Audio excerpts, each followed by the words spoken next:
Today we're going to take a quick look at the unusual mechanics behind quantum shielding and the easiest way to take down Necron vehicles that happen to be running it.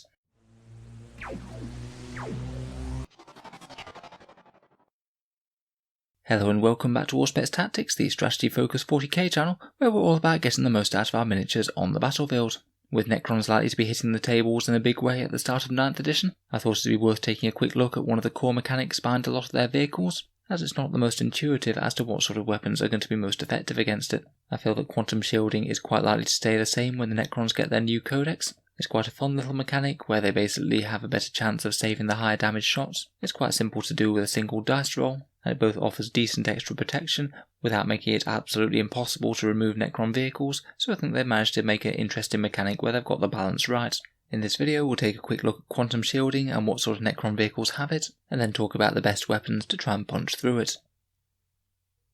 In the background, the Necron quantum shielding technology is basically an energy field that exists outside normal space and time. It only flickers into existence for the seconds that an actual impact is detected on the vehicle, making it completely impossible to know if a shield is in place before actually firing the shot at the vehicle. The technology allows Necron vehicles to be incredibly manoeuvrable and really quite skeletal looking, where actually between this and their living metal, they're going to be very hard to take down indeed.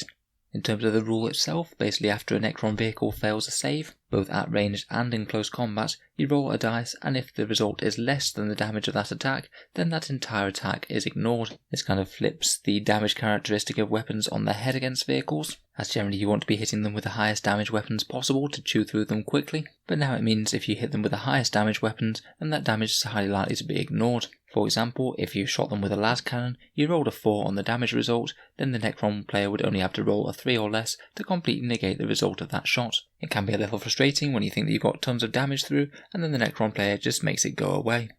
While it is common across quite a lot of Necron vehicles, it is only 6 of them out of their most ball. It's not literally everything. From the core codex, they have the Annihilation Barge, Doomsday Ark and Ghost Ark, all of which are toughness 6 with a 4+ save. The Annihilation Barge on the right has 10 wounds, but the Doomsday and Ghost Arks are already quite durable, with a whopping 14 wounds per piece. The Catacomb Command Barge, which is also a character, has a toughness 6 and 3+ save, as does the Triarch Stalker, which is 10 wounds. And finally there's one Necron Forge World vehicle in the Tesseract Ark, which is a 10 wounds toughness 7 vehicle, with a 3+ save and a 5+ invul save. For the purposes of the bit of maths that we've done later in the video, I've focused on the toughness 6 ones, as comparatively speaking you're far less likely to see a Tesseract Ark on the table than the others. It's important to remember that this doesn't exist on the Knight or Doom Scythes, nor on the mighty Necron Monolith, or the Tesseract Vault or Obelisk, the Necron Super Heavies, although they are protected by invul saves. Nor is it on the Seraptech Heavy Construct, the enormous Forge World Canoptic thing, that gets an invul save instead.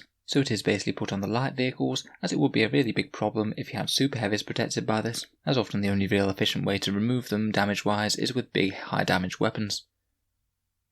So I think people generally understand quite well that you want to have a bit of a low or middling damage output, but you also need to remember that you're also trying to deal with a toughness 6 vehicle with mortally wounds, so the two kind of need to be balanced in terms of which is going to be the most effective. Generally the most efficient weapons are going to be strength 7 or maybe strength 8, to be wounding the vehicle on 3s and also hopefully having multi-damage. Out of the actual damage results that you can have, I found it quite interesting that a damage D6 weapon does around about 1.5 wounds to a Necron vehicle with quantum shielding, rather than the standard 3.5. Basically, quantum shielding against things like missile launchers or las cannons will reduce their damage output by well over half, and it's a really impressive boost to be honest. What I found quite interesting and slightly funny is that damage D3 weapons, such as Imperial Guard grenade launchers, if you do get the wound through, then they do just as much damage as the damage D6 weapons, averaging 1.5 wounds per shot, just the same as the D6 weapons, except you're losing far less efficiency, as you're only dropping down from 2 to this. Basically any points that you put in damage D6 weapons will be firing at about 44% efficiency, where D3 weapons will be firing at about 78% efficiency.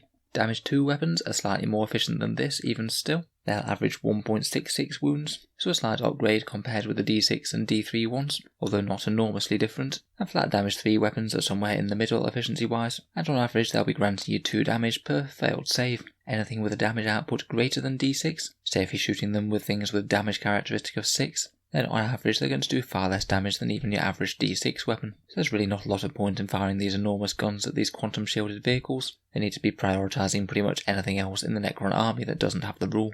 One thing that I hadn't mentioned was damage 1 weapons, which in some circumstances certainly can be efficient against the vehicles. Things like Space Marine bolt rifles or assault cannons will certainly do work against them, and point for point do tend to have a similar sort of efficiency to things like missile launchers and las cannons. I included a short table of a few of the different weapon options that you could fire against them, and these are the average number of wounds that you'll get through if you have 4 Space Marines firing them with a ballistic skill of 3+. Despite having damage 1 and ignoring the quantum shielding rule, the heavy bolter is worse still, being a pretty bad strength for wounding toughness 6 on 5s. The autocannons come out best by quite a long way, particularly versus the 4+ save variants, where 4 autocannons will do on average about 4 damage against toughness 6 with a 4+, and the missile launchers and las cannons are a little bit less overwhelming, particularly bearing in mind that you're usually paying more for them than you are for autocannons.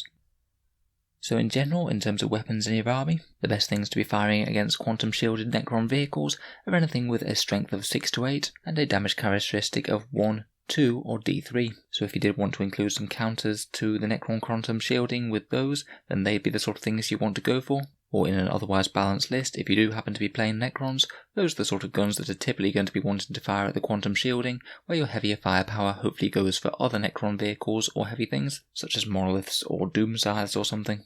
It'll certainly be interesting to see if any other Necron units get this quantum shielding rule. I think it's not out of possibility that we might see it crop up either on the Silent King himself, or on something like that Canoptech Doomstalker. I guess we'll have to wait and see. If you can think of any other tricks for getting around quantum shielding, then please let me know down in the comments below. And if you've enjoyed the video, then feel free to subscribe to Auspex Tactics, where we'll have plenty of regular 40k tactics content coming out pretty much every day.